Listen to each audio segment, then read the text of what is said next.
Hello, ladies and gents, boys and girls, people of all ages, sexualities, and identities, and welcome back to another Doctor Who review. And today's Doctor Who review is none other than Human Resources.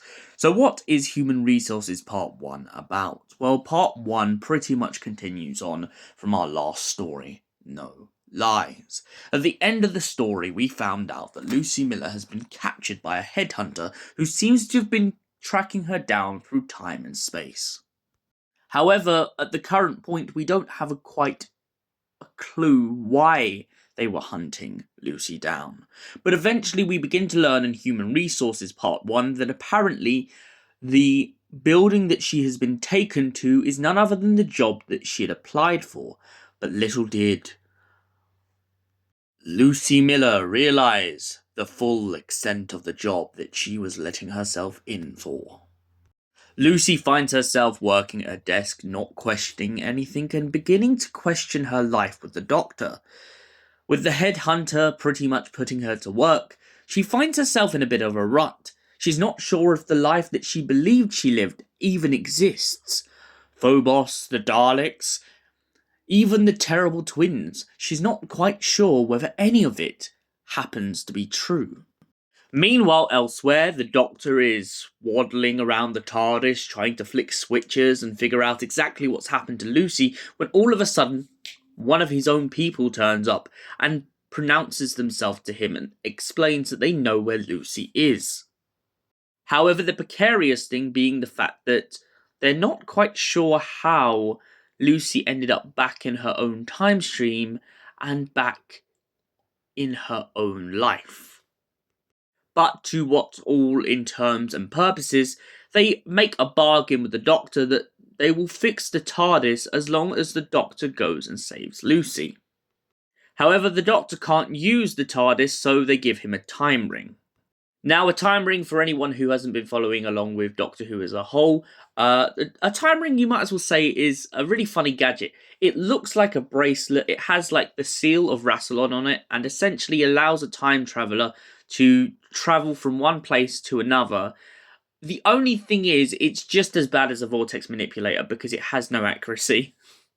But back to the story at hand. So the Doctor takes the time ring, manages to infiltrate Lucie's job. He then sets himself up as one of the top CEOs by pretty much pretending like he needs to be there. He invites Lucie down from her level in the building and then manages to use a kind of hypnotic trick to break her out of the trance she's in. When Lucie finally wakes up from the sleeping dream, she finds herself realizing that Phobos, the Daleks, and everything she had gone through with the Doctor was true. However, the Doctor and her are still kind of stuck in a rut. They're not quite sure why Lucie was brought here, what the purpose of their building is, and especially not quite the purpose of their jobs and roles as a whole. The Doctor begins to suspect that there's some kind of war involved, as he doesn't quite believe that they're on Earth due to the unnatural issue with them not being able to open a window. Lucie finds herself constantly put under the stress of the fact of the paperwork, and eventually her and her co-worker get sacked. This all without the permission of the headhunter and the head of the company.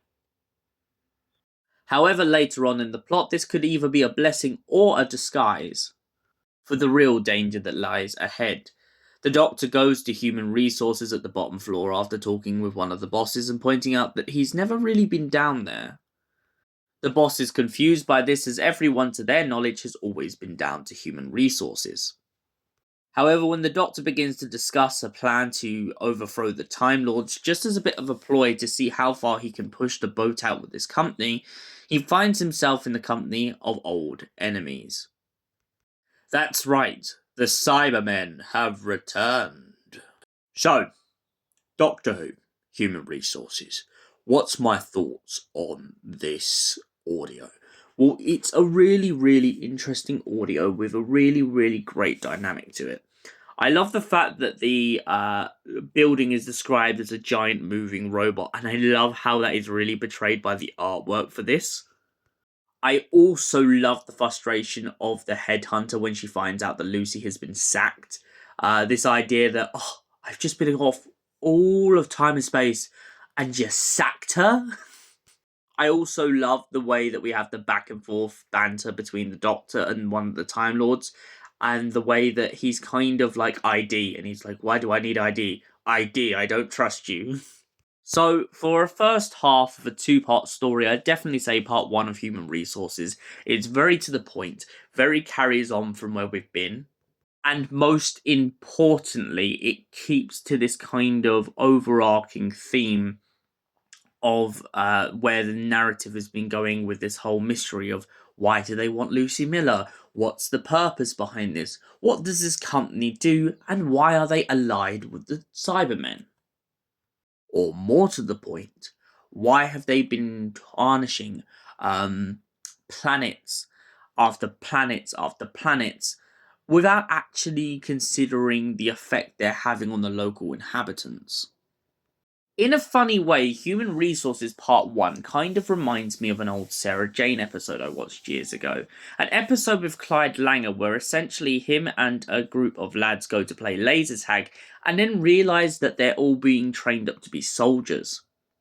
The way that I draw the similarity with this is because in this story, there's a clear point in which the Doctor begins to talk to one of the head of the company, and he explains to the Doctor that essentially all the staff have been moving around on their little computers and keyboards, but little do they realise that it's actually part of the large-scale weapon of the building.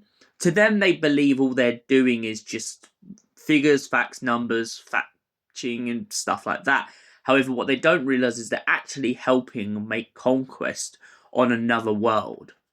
The other thing I thought was really interesting and a great start halfway through this audio is this kind of idea that a lot of the people who got sacked have finally woken up to realise, hold up, I'm not in Thames, I'm not in London, I'm not in Islington, I'm not in any of these places that I should be. So where am I? And then they realise, it clicks, I'm on an alien planet. So what do I give Human Resources overall? Well, as I said, solid story, solid art, and solid kind of comparisons to other stories out there. And for that reason, I give it a solid 9 out of 10. Thanks for watching, and we'll see you in the next Doctor Who review. Until then, goodbye, stay beautiful, and have an incredible morning.